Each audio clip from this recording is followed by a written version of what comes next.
రాష్ట్ర నాయకులు, రైతు సంఘం రాష్ట్ర నాయకులుగా, అట్లాగే ఖమ్మం జిల్లాలో మధిర నియోజకవర్గంలో ఆ ప్రాంతంలోని ఉద్యమ నాయకుడిగా పనిచేసినటువంటి రామారావును హత్య చేసి 2 నెలల పైగా గడిచినప్పుడు కూడా నిందితుల్ని అరెస్ట్ చేసేటటువంటి విషయంలో ప్రభుత్వం నిర్లక్ష్యంగా వ్యవహరించడమే కాకుండా హంతకులు ఎవరు అనేటటువంటి అంశాన్ని తేల్చడం అనేటటువంటి జరగడం లేదు. ఈ హత్య జరిగినటువంటి ఆ రోజే ఈ హత్యకు కారణం ఎవరు అనేటటువంటి విషయాన్ని అతని భార్య వినతి పత్రం ఇచ్చినప్పటికీ వాటి మీద విచారణ జరగడం లేదు.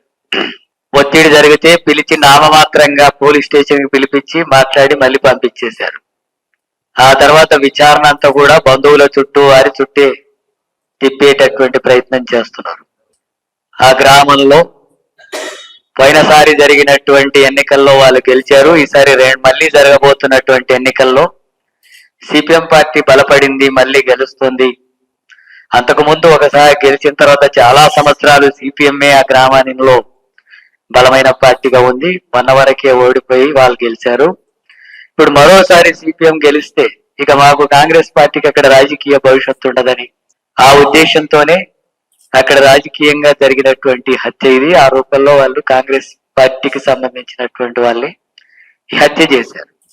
హత్య చేసినటువంటి నిందితుల మీద ఆరోపణలో విచారణ జరగకుండా వాళ్ళని ఆ రకమైనటువంటి విచారణ జరిపి ఉండింటే ఈ పార్టీకే నిందితులు ఎవరు అనేటటువంటి స్పష్టత వచ్చి ఉండే. అట్లాగే ఈ విషయాల పట్ల నిర్లక్ష్యంగా వస్తుంది. నిందితుల పట్ల విచారణ జరగడం లేదు. పోలీసు అధికారులు, కమిషనర్ కూడా సరిగా వివరించడం లేదని చెప్పి జిల్లా వ్యాప్తంగా మండల స్థాయిలో, జిల్లా స్థాయిలో అనేక రూపాల్లో నిరసన కార్యక్రమాలు ఇవన్నీ కూడా జరుగుతూ ఉన్నా ప్రభుత్వం స్పందించడం లేదు. ఒక రామారావు హత్యనే కాదు, ఆ మధిర నియోజకవర్గంలో అంతకు ముందు ఒక 2-3 సంవత్సరాల్లోనే సిపిఎం నాయకుల్ని, ముఖ్యమైన నాయకుల్ని, సిపిఎం బలంగా ఉన్నటువంటి గ్రామాల నాయకుల్ని 3 హత్య చేశారు. ఈ హత్యలు జరుగుతూనే ఉన్నాయి. ఈ హత్యలంతా కూడా 2-3 సంవత్సరాల నుంచే జరుగుతున్నాయి. ఆ ప్రాంతంలో సిపిఎం పార్టీ ఉద్యమాలు, ఆందోళనలు, పోరాటాలు పెరుగుతున్న కొద్దీ ఒక ప్రత్యామ్నాయ శక్తిగా ఎదుగుతున్నటువంటి దాన్ని సహించలేక అటువంటి కేంద్రాల్లో, బలమైనటువంటి కేంద్రాల్లోనే ఈ హత్యలు చేస్తూ, హత్యల ద్వారా ప్రభుత్వం ఉంది కాబట్టి, అండదండలు ఉన్నాయి కాబట్టి కేసుల్ని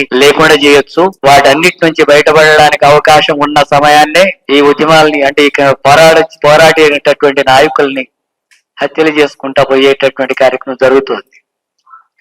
ఈ హత్య జరిగి ఇంత పెద్ద ఎత్తున జరిగి నిరసనలు వ్యక్తం చేస్తున్నా ప్రభుత్వం స్పందించడం లేదు. ఉప ముఖ్యమంత్రి బట్టి విక్రమార్క స్పందించడం లేదు. ఘటన జరిగిన రోజు ఖండించాడు తప్ప ఈ రోజు వరకు ఈ సమస్య పట్ల, తన నియోజకవర్గంలో జరిగింది కదా, కాంగ్రెస్ వాళ్ళే చంపిందని చెప్పి ఆరోపణ చేస్తుంటే దానికి బాధ్యత వహించి దాని పట్ల ఏంటి అనేటటువంటి విషయం ఆయన మాట్లాడటం లేదు. ఆయన నియోజకవర్గంలోనే 3 హత్యలు జరిగినాయి ఈ రామారావు హత్యతో పాటు.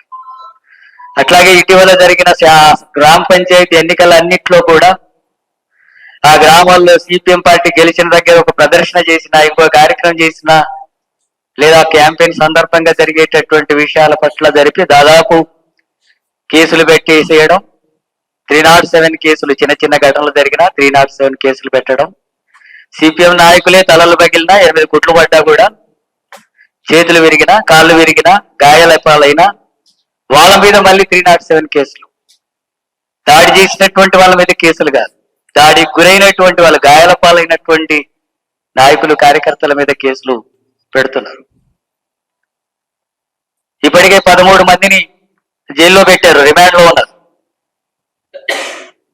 రామారావు హత్య చేసినటువంటి గ్రామంలో గెలిచిన తర్వాత ప్రదర్శన జరుగుతుంటే వాళ్ళ కుటుంబానికి, దాని ఎవరైతే హంతకులు అని చెప్పి ఆరోపణలు ఉన్నారో వాళ్ళ కుటుంబాలకు సంబంధించినటువంటి వాళ్ళే మళ్ళీ ప్రజలను భయపెట్టేటటువంటి అహంకార పూరితంగా వివరిస్తే, ఈ రకంగా వివరిస్తే అనవసరంగా ఘర్షణలు జరుగుతాయని చెప్పి పోలీసులకు మన వాళ్ళు పోయి చెబితే పోలీసు వాళ్ళే వాళ్ళని లోపలికి పంపించి ఆ రకంగా కాపలో ఉంచేటటువంటి ప్రయత్నం జరిగింది. కానీ సిపిఎం నాయకుల మీద 25 మంది మీద కేసులు పెడుతున్నారు. ఆ డివిజన్ కార్యదర్శి గోపాలరావు మీద కూడా కేసు పెట్టారు. ఘర్షణ జరుగుతుంది, ప్రజలంతా ఎమోషనల్ గా ఉన్నారు, అనవసరంగా వాళ్ళు మళ్ళీ రెచ్చగొడుతున్నారు అని పోలీసులకు పోయి చెబితే పోలీసులు కూడా అది గమనించి వాళ్ళను లోపల పెడితే ఆ గ్రామంలో మళ్ళీ మన వాళ్ళ మీద 25 మంది మీద కేసు పెడుతున్నారు. 13 మంది మీద జైలు పంపిస్తున్నారు. సీనియర్ నాయకుల మీద కూడా పెడుతున్నారు.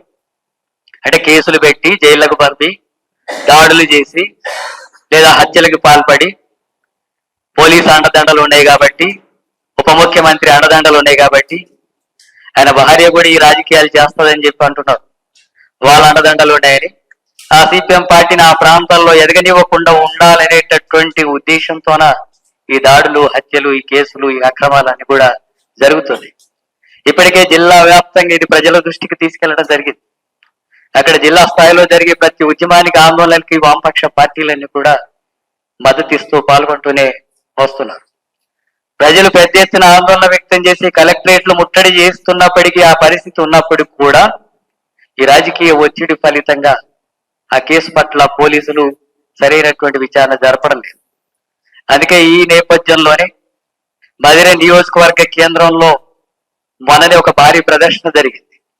ఈ దాడులు జరుగుతుంటాయి, కేసులు పెడుతున్నారు, మా వాళ్ళనే జైళ్ళలో పెడుతున్నారు, అక్రమ కేసులు పెడుతున్నారు, వాటిని అన్నింటిని కూడా ఎత్తేయాలా, రామారావు హంతకుల్ని అరెస్ట్ చేయాలని చెప్పి మధిర నియోజకవర్గ కేంద్రంలో ఒక భారీ ప్రదర్శన నియోజకవర్గ స్థాయి ప్రజలందరూ కూడా సమీకరించి ప్రదర్శన పెడితే ఎక్కడికక్కడ గ్రామాన్నంతా కూడా పోలీస్ పికెట్లు పెట్టి, బారికెట్స్ పెట్టి ఎవరిని రానివ్వట్లేదు. ఎక్కడికక్కడ గ్రామాల్లోనే అరెస్టులు కూడా చేశారు. ఖమ్మం పట్టణంలో ఉండే నాయకుల్ని కూడా అరెస్టులు చేశారు. వాస్తవానికి ఆ నియోజకవర్గంలోనే సమీకరణ చేసి ర్యాలీ, కానీ జిల్లా అంతా కూడా ముఖ్యమైన ప్రాంతాలంతా కూడా అరెస్టులు చేశారు. నిర్బంధాన్ని తీసుకొస్తున్నారు. ఈ నిర్బంధాన్ని ఎదుర్కోవడం అనేది కమ్యూనిస్టులకి ఏమో కొత్త విషయం కాదు. దాడులు, కేసులు, జైళ్లు, హత్యలు, వీటన్నిటిని ఎదుర్కొనే ఎర్రజెండా ముందుకు సాగుతుంది. సిపిఎం పార్టీ కూడా అలాంటి పద్ధతుల్లో ముందుకు సాగుతుంది.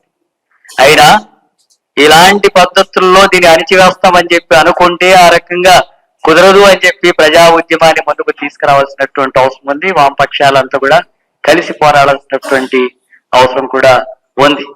ఎందుకంటే ప్రజల తరఫున పోరాడేటటువంటి వాళ్ళను హత్యలు చేసి అరాచకాలు సృష్టించి మేమేమైనా చేయగలుగుతాం, ప్రభుత్వాలు ఉన్నాయి కాబట్టి అని చెప్పి అనుకుంటే ఆ రకంగా కుదరదు, సాధ్యం కాదు. ఈ ప్రతిఘటించాల్సి వస్తుంది, ఈ ప్రతిఘటనోద్యమాలు వస్తాయి, జాగ్రత్త అని చెప్పి హెచ్చరించేటటువంటి పద్ధతుల్లో మనం ముందుకు సాగాల్సినటువంటి అవసరం ఉంది. ప్రజల తరఫున ఆ రకంగా పోరాడాల్సిన అవసరం ఉంది. పోరాడేటటువంటి వాళ్ళ పక్షాన అట్లా మనం అందరం కూడా నిలబడాల్సిన అవసరం ఉంది. ఒక కమ్యూనిస్టుల పట్లేగా ప్రజాస్వామిక ఉద్యమాల పట్ల ప్రజల తరఫున నిలబడి పోరాడేటటువంటి వాళ్ళని ఎవరిని హత్యలు చేసినా అలాంటి హత్యలకు వ్యతిరేకంగా మనం నిలబడి పోరాడాల్సినటువంటి అవసరం ఉంది. ఈ నేపథ్యంలోనే ఇక ఆ స్థాయిలో, జిల్లా స్థాయిలో జరుగుతున్నటువంటి కార్యక్రమాలు అనేకం జరుగుతూ ఉన్నాయి, భవిష్యత్తులో కూడా జరుగుతాయి. అయినా సరే ఈ స్థాయిలో కాకుండా ఇప్పుడు రాష్ట్ర స్థాయిలో కూడా ఈ అంశాన్ని ముందుకు తీసుకురావాలని రాష్ట్ర ముఖ్యమంత్రి ఉన్నాడు, అట్లాగే ఆయన హోంశాఖ మంత్రిగా ఉన్నాడు. మరి ఆయన బాధ్యత కూడా ఉంది. 2 నెలలు అయితే హత్య జరిగినటువంటి వాళ్ళ పట్ల ఏమి స్పందించలేకపోతే పోలీస్ శాఖ ఏం చేసినట్టుగా, ఇంటెలిజెన్స్ వ్యవస్థ ఏం చేస్తున్నట్టుగా, వాళ్ళకున్న అంత దద్దములుగా ఉన్నారా ఈ పోలీస్ వ్యవస్థ అనేటటువంటి విషయం కూడా ముందుకు వస్తుంది. అందుకే దానికే బాధ్యత వహించేటటువంటి హోమ్ మినిస్టర్ గా తానే బాధ్యుడైనాక ఆయన కూడా అసమర్థమైనటువంటి హోమ్ మినిస్టర్ గా లేదా ముఖ్యమంత్రిగా అవుతాడు. కాబట్టి వీటి పట్ల సీరియస్ గా వ్యవహరించాల్సినటువంటి అవసరం ఉంది అనే విషయాన్ని, అక్కడ జరుగుతున్నటువంటి అరాచకాల విషయాలను అన్నిటి కూడా ముఖ్యమంత్రి దృష్టికి తీసుకురావాల్సినటువంటి అవసరం ఉంది. మీరు అందరూ కూడా మాట్లాడినటువంటి వామపక్షాల నాయకులందరూ కూడా ముఖ్యమంత్రి దృష్టికి తీసుకెళ్లడం మంచిది అనే అభిప్రాయాన్ని వ్యక్తం చేశారు. తప్పకుండా అపాయింట్మెంట్ తీసుకొని ఆ రూపంలో ముఖ్యమంత్రికి వామపక్షాల ఆధ్వర్యంలో ఒక వినతి పత్రం ఇద్దాం. అలాగే సాంబశివరావు గారు శాసనసభలో ప్రాతినిధ్యం ఉంది కాబట్టి 0 అవర్లో లేవనెత్తినా లేకపోతే ఇతర రూపాల్లో కలిసినా సరే ఆ రూపంలో కూడా శాసనసభలో దీన్ని ప్రశ్నించేటటువంటిది జరిగితే అది ప్రజల దృష్టికి వెళ్తుంది, ప్రభుత్వం కూడా స్పందించాల్సినటువంటి అవసరం ఉంటది. కాబట్టి ఆ రూపంలో జరుగుతూ ముఖ్యమంత్రి కూడా వామపక్షాల ఆధ్వర్యంలో ఒక వినతి పత్రం ఇద్దాం. ఇచ్చిన తర్వాత ఈ సమస్యను కూడా స్పందించకపోతే, ముఖ్యమంత్రి కూడా స్పందించకపోతే రాష్ట్ర స్థాయిలో హైదరాబాద్ లోనే ఒక ధర్నా కార్యక్రమాన్ని నిర్వహిస్తే బాగుంటుందని చెప్పి భావిస్తున్నాను. ఆ రకంగా ధర్నా జరిగేటటువంటి కార్యక్రమాన్ని కూడా వామపక్ష పార్టీల నాయకులందరూ కూడా, మిగతా ప్రజా సంఘాల నాయకులు, ప్రజాతంత్ర శక్తులంతా కూడా వచ్చి మద్దతు ఇచ్చి ఆ రకంగా పాల్గొనాల్సినటువంటి అవసరం ఉందని కూడా విజ్ఞప్తి చేస్తున్నారు. ముఖ్యమంత్రిని కలిసిన తర్వాత ముఖ్యమంత్రి స్పందించేటటువంటి దాన్ని బట్టి హైదరాబాద్ లో కార్యక్రమం అనేటటువంటిది ఉంటుంది. ఒక ధర్నా కార్యక్రమం అనేటటువంటిది ఏర్పాటు చేద్దాం. ధర్నా కార్యక్రమం తర్వాత కూడా ఏమీ స్పందించకపోతే ఇది రాష్ట్ర వ్యాప్తంగా కూడా నిరసన కార్యక్రమాలకు మనం ముందుకు పోవాల్సి ఉంటుంది. వాటన్నిటిని కూడా మీరు సహకరించి ఆ రకంగా ముందుకు సాగేటట్టుగా కృషి చేస్తారని, మీ అందరూ కూడా పాల్గొని ఈ ఘటన విషయంలో సిపిఎం పార్టీ నాయకుడి యొక్క హత్యకు సంబంధించినటువంటి విషయంలో సంఘీభావం తెలియజేస్తూ హంతకులను అరెస్ట్ చేయాలని చెప్పి ప్రభుత్వం మీద ఒత్తిడి తీసుకొచ్చేటటువంటి పద్ధతుల్లో నిర్వహిస్తున్నటువంటి రౌండ్ టేబుల్ సమావేశానికి హాజరై మీ అందరూ కూడా హాజరవుతున్నందుకు రాష్ట్ర పార్టీ తరఫున ధన్యవాదాలు తెలియజేస్తున్నాను. భవిష్యత్తులో జరిగే కార్యక్రమాలకు కూడా మీరు అందరూ కూడా ఆ రూపంలోనే సహకరించాలని చెప్పి విజ్ఞప్తి చేస్తూ